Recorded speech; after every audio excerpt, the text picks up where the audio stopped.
So 9.1 should be kind of like a review of things that we did in Cal 1. I think, does anybody remember, did we do a limit? We did limits and sequences.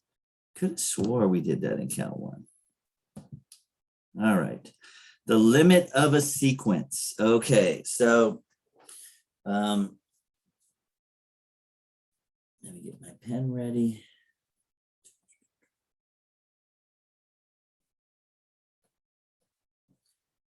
All right.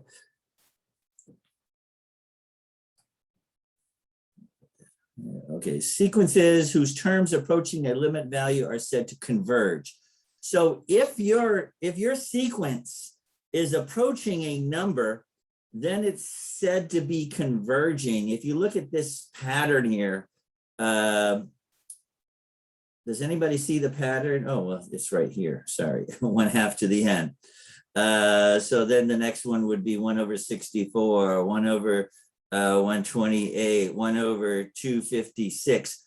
What is this limit? Where is this sequence going? It starts here and it's going to here. What's the limit? Does anybody see what the limit is?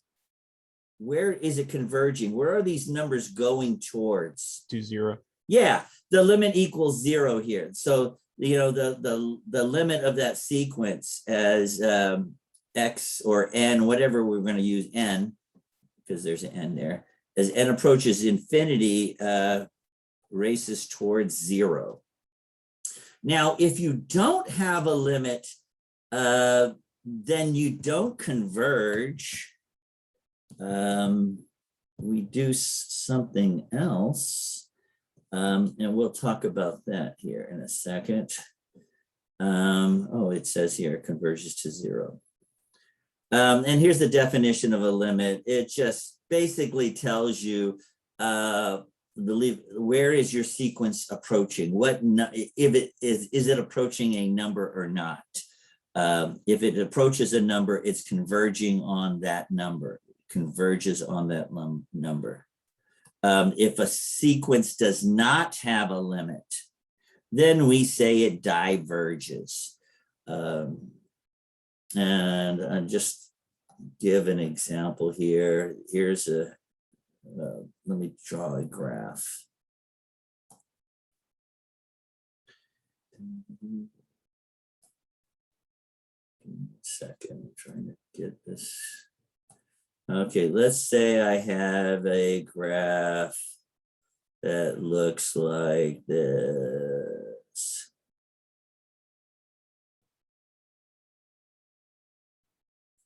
It's kind of hard to see. But this limit, as it goes to infinity, it converges on, it's hard to see, but it converges on 2, just showing you it converges on 2, because it doesn't look like it's going to go under it. It gets really close to 2, closer and closer and closer and closer to 2. However, if we had a graph that looked like this, what x value is this limit going to? Well, it's not. I mean, it's just going up and up and up and up and up. Well, or what y value is it going to? Where's the limit going? It looks like it's going way up to infinity. If it doesn't go to a particular number, then it diverges. The sequence diverges. So if it's not going to a number, it diverges. And there's different ways for it to diverge. I mean, it doesn't have to go to infinity always. It could go to 2 different numbers, and we'll see that later on.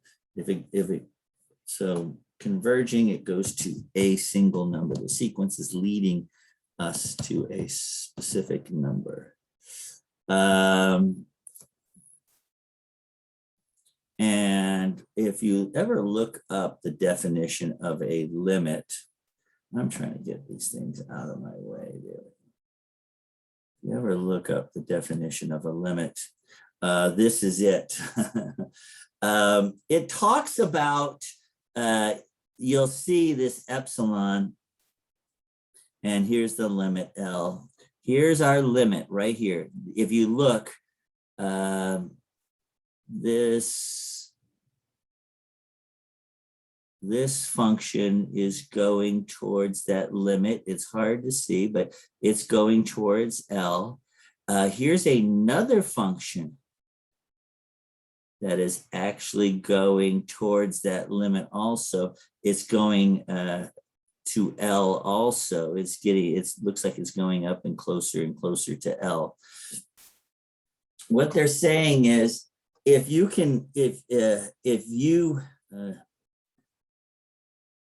we'll talk about, I think we're going to talk about this when we do the squeeze theorem.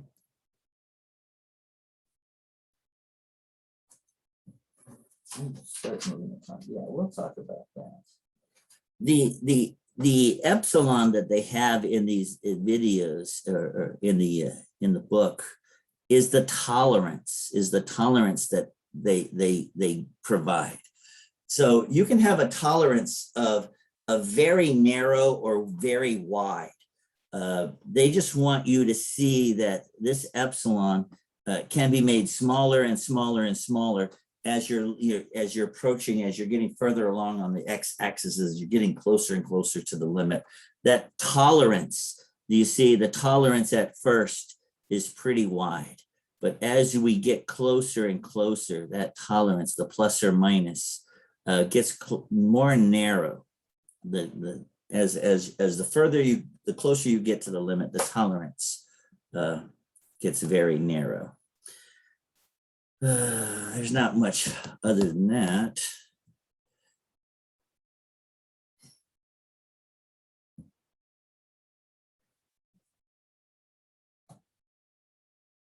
And this is just theorem 9.1, limit of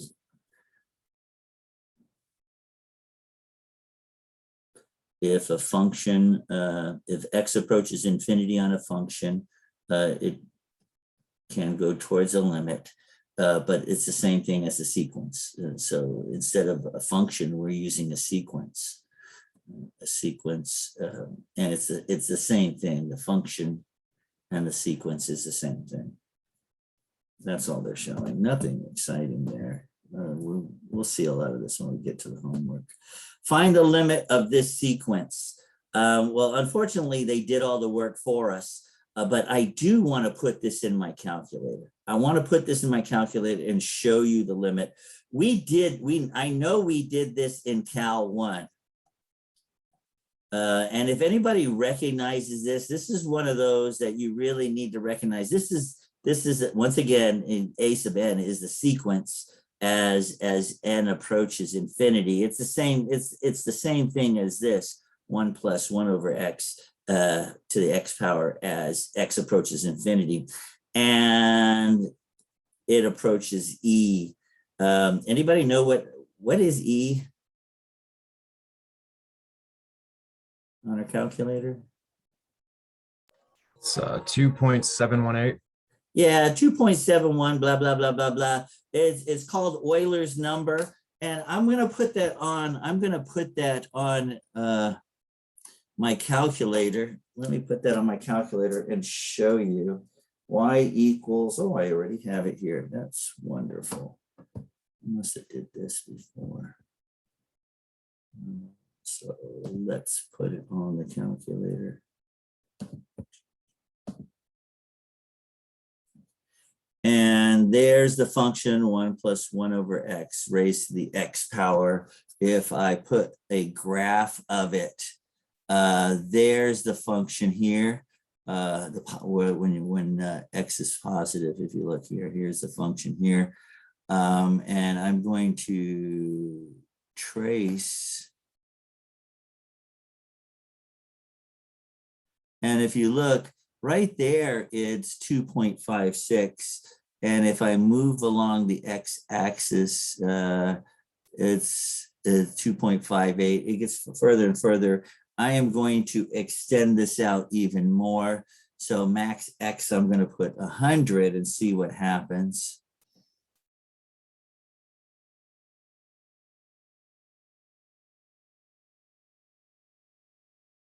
And I'm almost certain we did that in Cal 1, the Euler's number, that one function there. So let me hit trace again and move it. If you see, we're at 2.69, 2.7. And if you extend it out more, it ends up getting to the 2.718, like you said. That's Euler's number. And the closer you get to infinity, the closer it gets to Euler's number. I'm trying to get to the table. Yeah, there we go. And we could do that. You know, you see, the closer I get to infinity, the closer this thing gets to Euler's number. It'll never pass Euler's number because it equals Euler's number, but it's getting closer and closer. And it's still going. It would take forever to get there. But you can see it's getting closer and closer to 2.718. So I wanted to show you that you can actually do limits on your calculator by graphing it and see where it goes to as x approaches infinity. So we did this, I think in Cal 1, and now we're just doing the limit of a sequence. Same thing, it approaches Euler's number.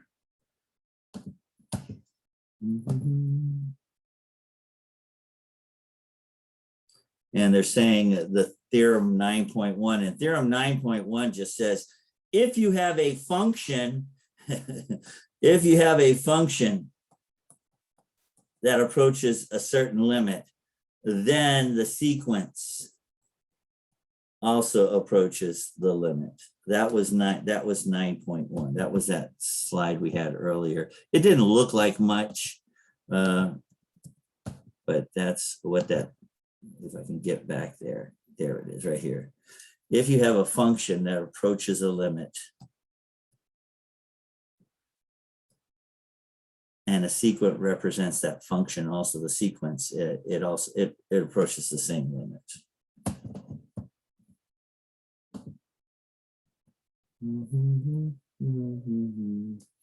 Once again, if your limit goes to infinity or negative infinity, if your graph ends up going up to infinity or down to negative infinity, it doesn't have a limit. But one way of terms of sequences, increase without bounds or decrease without bounds. It doesn't have a convergence. It diverges. And then there's just some properties of limits.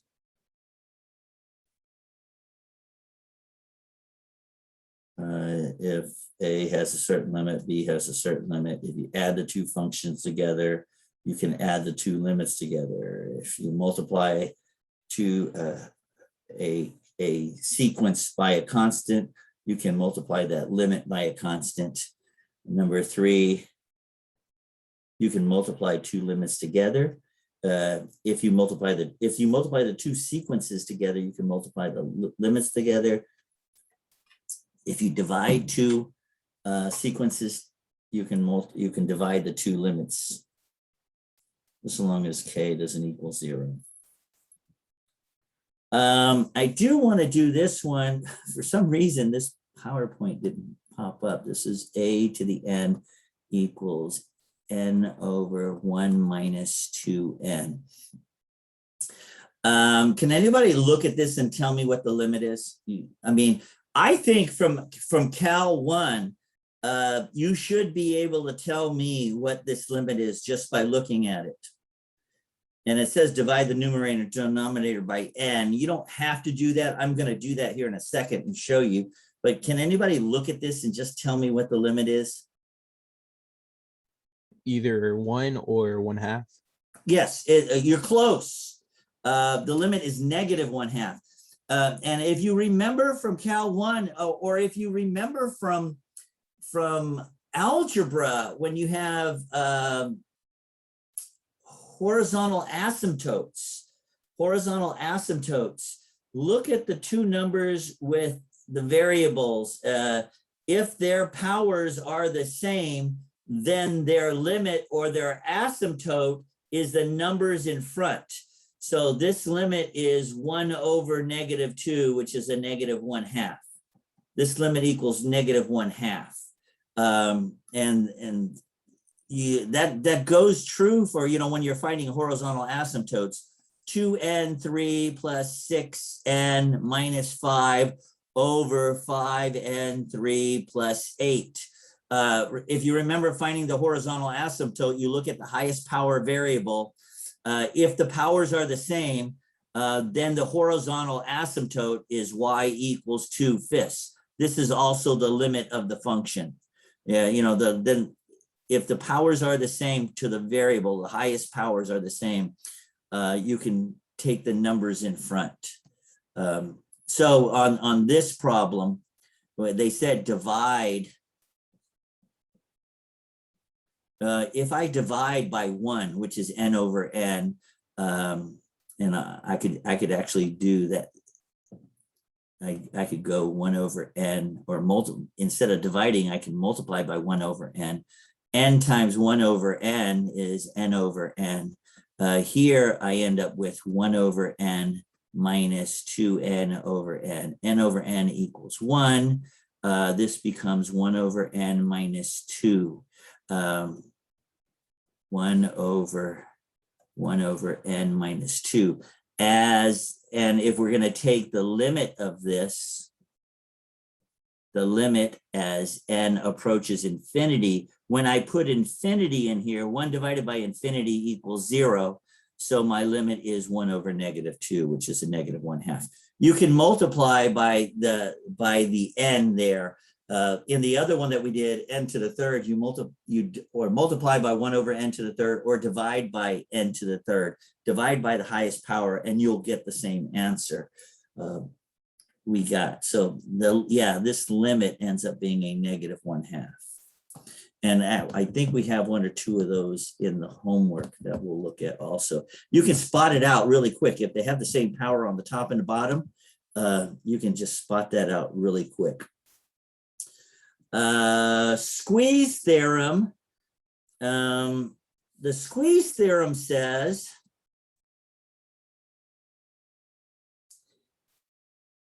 if you have a function h and you have function g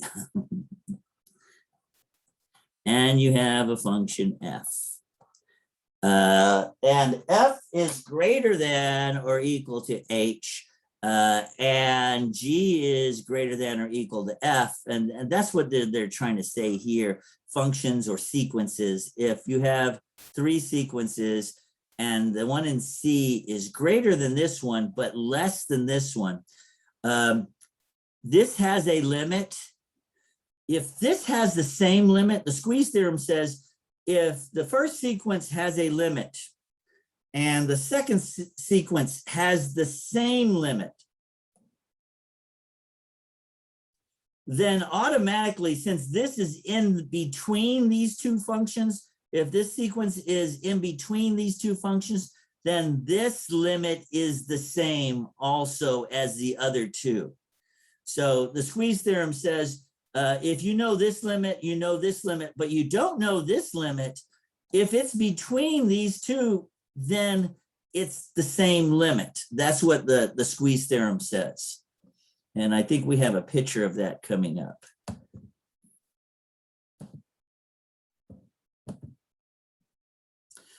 Show this sequence converges and find its limit. And they're going to apply the squeeze theorem. So we want to know what the limit of this is. And they give us this. They want you to see this. To apply the squeeze theorem, you must find 2 convergent sequences that can be related to the given sequence. So here's a sequence, -1 to the n power, and here's another sequence. I said -1/2 to the n power. That should really be a parentheses around. It actually doesn't need the parentheses. I like it better when it has a parentheses though. Oh no, I think, yeah, no, I think it's going to stay that way. Maybe not. Maybe it doesn't need that. So we have two functions here, two sequences, a sub n and b sub n. And if you look, this is the smaller of the two because it's negative, and this is the larger of the two. If I can get C, if C sub n is in between these two, if I can find this limit and I can find this limit, then I do know this limit. And it already says this converges to 0. And this converges to 0. They told us that. So if this converges to 0, this converges to 0, and they tell us that C falls between these two, this function also converges to 0. And we have a picture of that.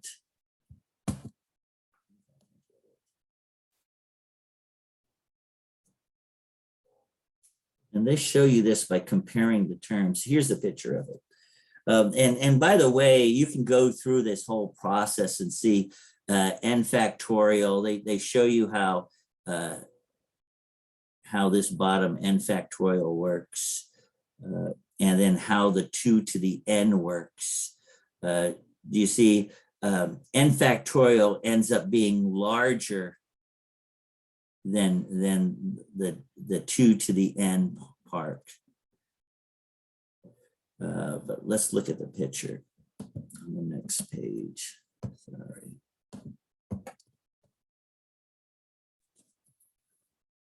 So here's the function 1 over 2 to the n. And if you look, it's converging to 0.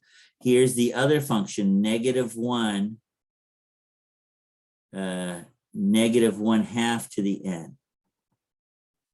It's converging to 0. So this converges to 0. This converges to 0. Now this one, the middle one here, this middle one, if you look, it can only fit between here if it stays between these two lines. It has to be greater than, it has to be greater than the red one, but less than the blue one. That's what that's saying. And as our function goes, it starts out where it's not between it. So we can't use that. Up here, it's not between it. But once it passes a certain point, it stays between, and it never goes out of the function again. So yes, we can use this, and they show us what number, and it's kind of hard to see somewhere here, it's x4 or n4. It shows you that at some point that middle function stays between those two other functions. And if it stays between those other two functions, then the limits are the same. If this limit is 0, if this limit is 0, then this limit is 0. But you can only say it's 0 if n is greater than or equal to 4, because before that, it's not. Before that, it pops out of there. So we can't use this part. We have to start using it starting at 4, where it stays in between there. And that's the squeeze theorem. If you can find two limits on the outside of your middle function, one on top and one on the bottom, and your middle function stays in between those two, it has the same limit. That's called the squeeze theorem.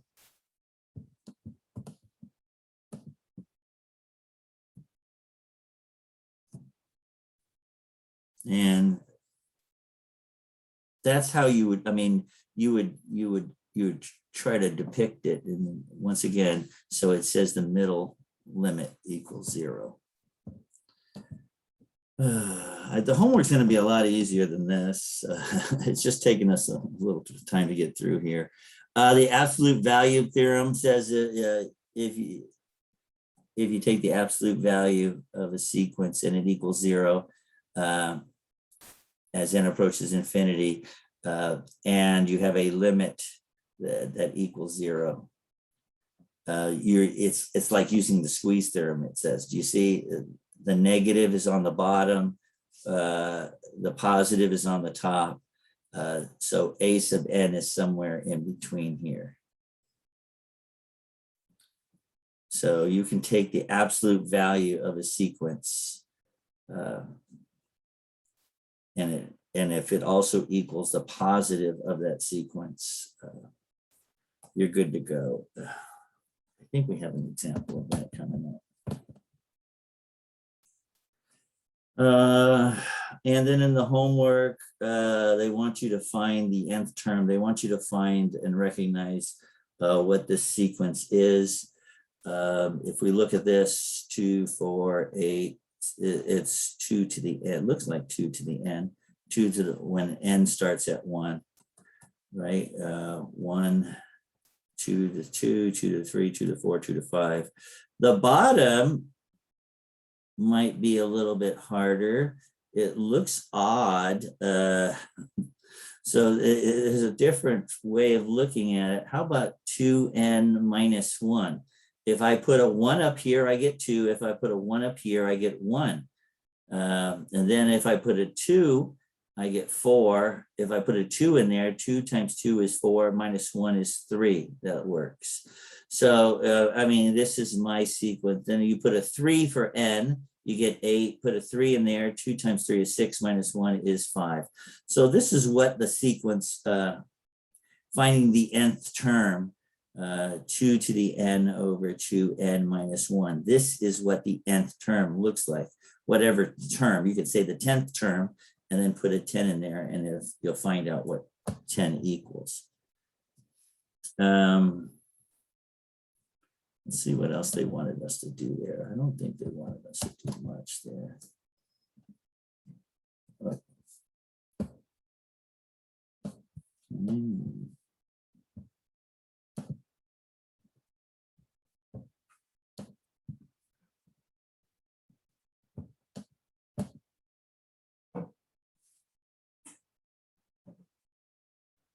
Oh, this is it, and they're gonna.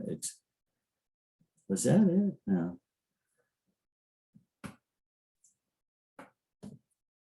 Okay, so this is the same function we just looked at. Let me go. There's a new thing we want to look at. So once again, this was the function we just looked at. It says we want to find the limit of this function. And you can keep on going and going and going and looking if there is a limit. Now they told us the limit is infinity, but I want you to look at this part because this is what you'll have, something similar to this on the test. And if you notice, sometimes you can just plug in the infinity in and get a certain answer and get your limit answer. If you put 2 to the infinity in there over 2 times infinity minus 1, you can't tell me what the limit is here. You just can't give me a limit there. So what we do is we use something called Le Hopital's rule, Le Hopital. Does anybody remember doing Le Hopital's rule in Cal 1? Does anybody remember that?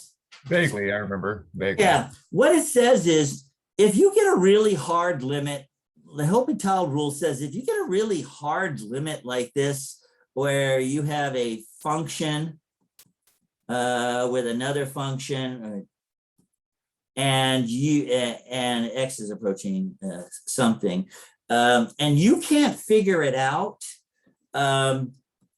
take the derivative of each of these functions and find its limit, because the derivative equals a limit, then it equals the same limit as their functions. That's Hopital's rule.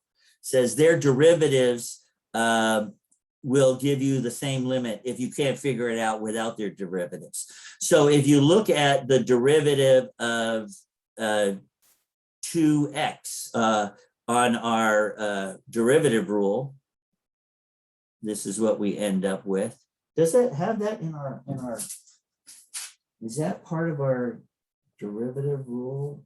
I don't remember that being part of our derivative rule, but that might be a good one to write down if you don't remember that one.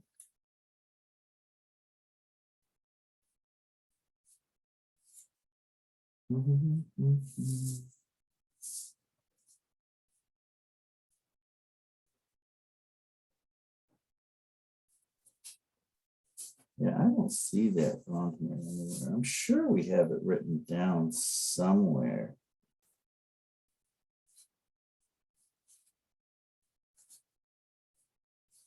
Yeah, I don't see that on here. I'll have to go back to Cal 1 and find a formula sheet or something, or tell you exactly what theorem that was. And the derivative of 2x minus 1 is just 2.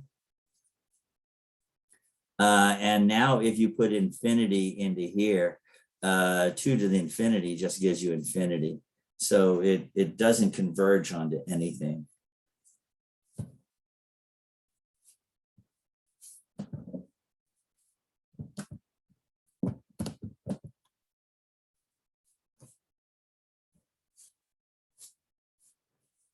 So since it doesn't converge, we say it diverges.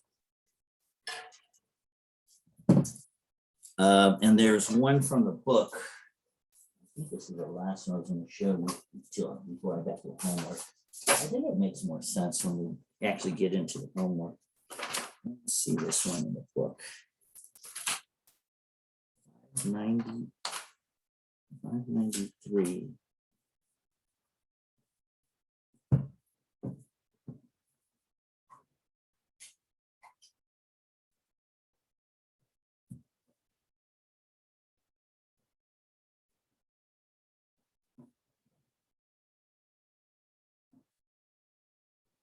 Determine the nth sequence.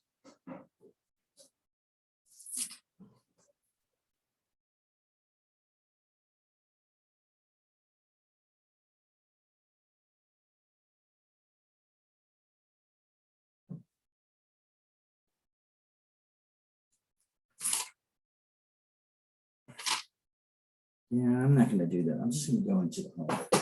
I was looking at this one in here. If I don't have it written down on here, I'm just going to go into the homework then, because they have some good examples in the homework for us. Okay, 9.1.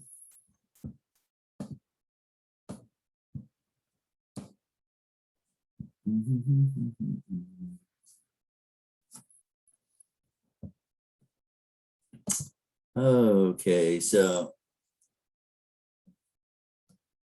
write the first 5.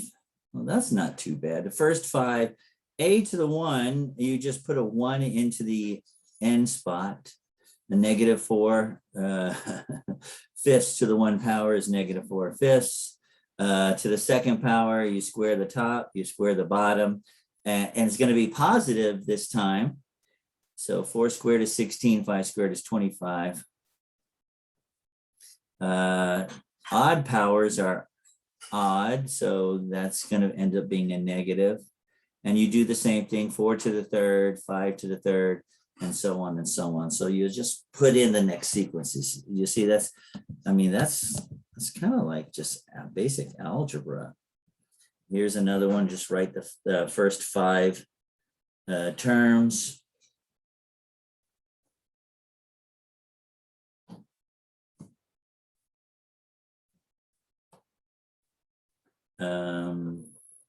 And they tell you what a sub 1 equals.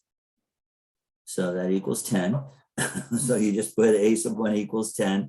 So a sub 2, in other words, in this time, k equals 1. You see, if you put a 1 here, that means if you put it, you start off with a 0, or they just tell you a sub 1. So you start off with a 1. 1 plus 1 is a sub 2.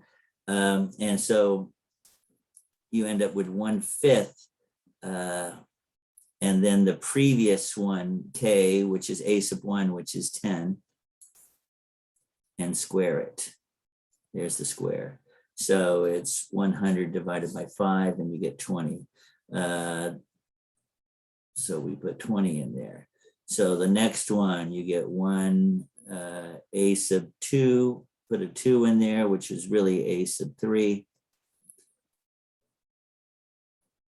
You end up with 1/5. The previous, which is a2, which is 20, and square it. So you end up with 400 divided by 5, which is 80, and so on and so on. So since this is 80, now you're going to use that in the next one. And keep going. Those are too easy. Find the limit of this sequence. So here's one of those that you should be able to find the limit within a second. Do you see how the powers are the same? The highest powers are the same. So it's like finding the horizontal asymptote. The numbers in front of the powers, we're only worried about the highest power. We don't care about anything else. There's a 1 in front of the n squared. There's an 8 in front of there. So the answer, the limit is 8/1 or 8. If the powers are the same, you can take the numbers straight from the function. Mathematically, though, if you have to show your work, I would honestly, if we have a problem like this on the show your work, you can just say the powers are the same. So I took the coefficients in front of both n squares and I got 8. You can say that, and I will give you full credit for that. Or you can do what they ask you to do mathematically. I want you to be able to do this mathematically also. Divide every term by the highest power, n squared. So I multiply this by 1 over n squared and multiply everything here by 1 over n squared. I end up with 8 n squared over n squared, n squared over n squared plus 6 over n squared. These cancel, so I'm left with 8/1 plus 6 over n squared. As n approaches infinity, as this approaches infinity, 6 over infinity approaches 0. So we're just left with 8/1. I mean, that's the work. You could show that work, or you could explain they have the same power. So just take the coefficients in front. Either way is fine. Show your work. So you always divide it by its highest power, but you should be able to spot it right away if you have those same powers. Determine if this converges or diverges.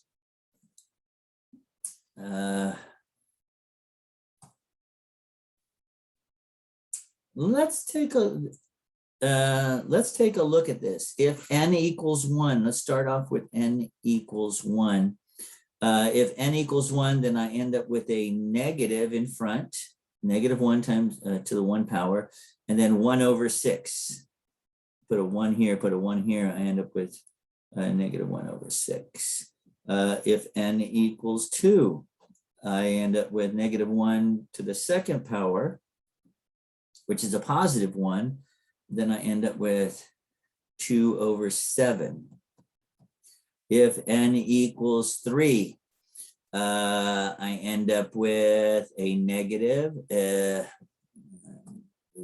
3 plus 8.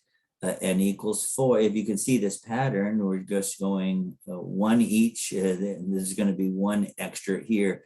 So the next number is going to be positive 4 over 9. The next one's going to be a negative 5 over 10. Positive 6 over 11. Negative 7 over 12. Positive 8 over 13. Negative 9 over 14. And if you see, it oscillates between negative, positive, negative, positive. So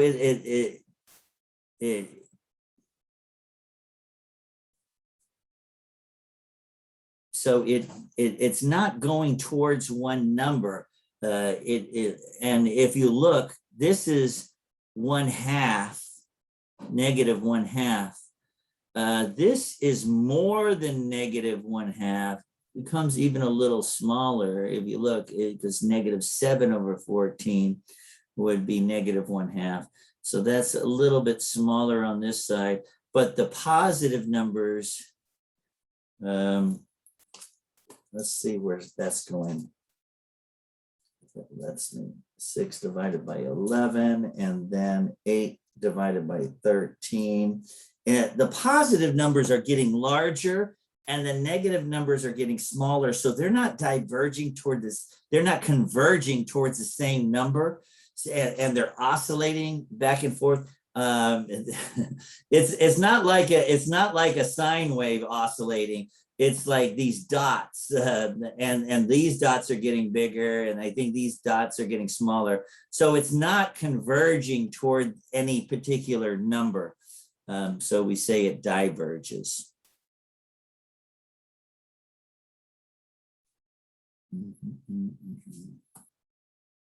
So I guess you just write, if the quantity diverges, just enter diverges into the box here.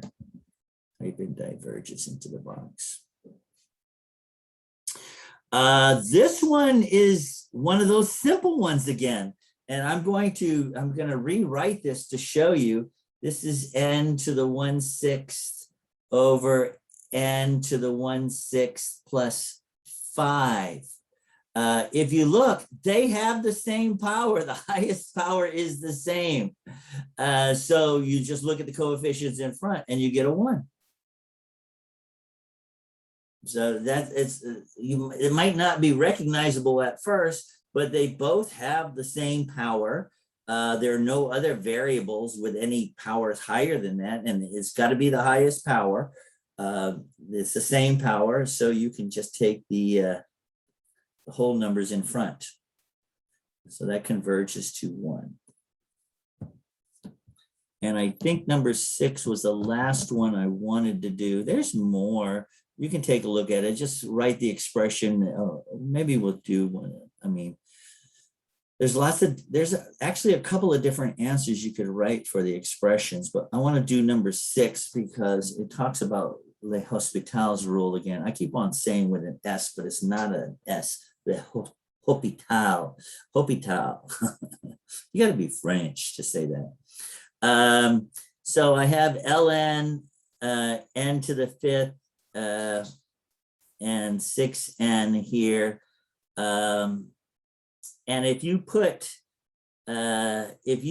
infinity in here, natural log, you can't really, it doesn't really diverge or converge to anything, especially when you have a power on top and just an n on the bottom. That was the same, very similar to what we had before. It really doesn't converge. So, and I think they tell us, do they? No, they don't tell us. So if it's a really hard limit and you can't figure it out, try to take the derivative of the top and the derivative of the bottom. We're going to call this top function f and the bottom function g. Well, the derivative of 6n is just 6. And the derivative of ln, we got to remember our, also for ln, don't forget, you can take this 5 out in front. So I'm going to erase these first. You can take the 5 out and you can take the 6 out, and then you're just left with ln over n. So you're left with this. And now take the derivative of this. This is f, this is g, and f prime, derivative of ln is 1 over n, and the derivative of n is just 1. So 1 over n divided by 1 is just 1 over n. If we put infinity in here now, as n approaches infinity, 1 divided by infinity approaches 0. So it does have a limit. This will converge to 0. It does approach a number. So it's kind of hard to find a limit looking this, but if you use the Hopital's rule by taking the derivative of the top and the derivative of the bottom and then finding its limit, that's what we end up with.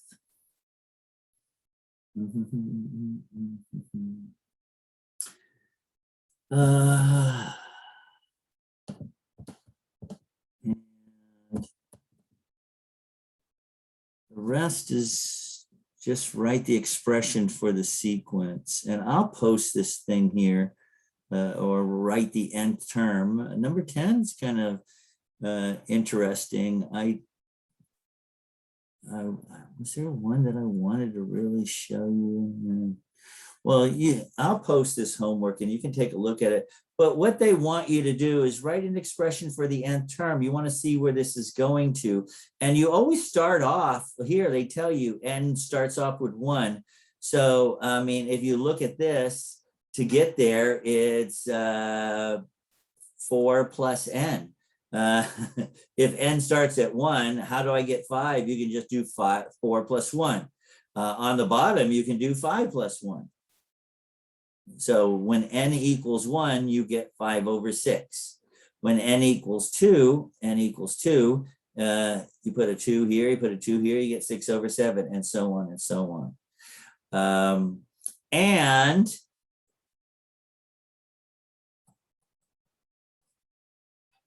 if this is the a sub n, if this is the sequence that we're talking about, you notice that you have the same powers, the highest power, so you can say the limit approaches, since the powers are the same on the variable, you can say the limit approaches their coefficients in front and it approaches 1 over 1, which equals 1.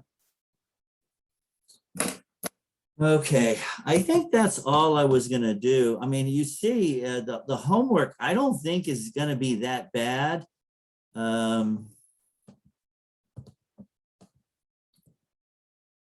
It's just, I almost don't want to post the answers. Well, number 10 doesn't have the answer, so it's kind of cool to see what you get for that sequence. Finding a sub n, that's good. So at least there's at least one problem there where you won't have the answer or similar answers to. All right, I think that's all I had for 9.1.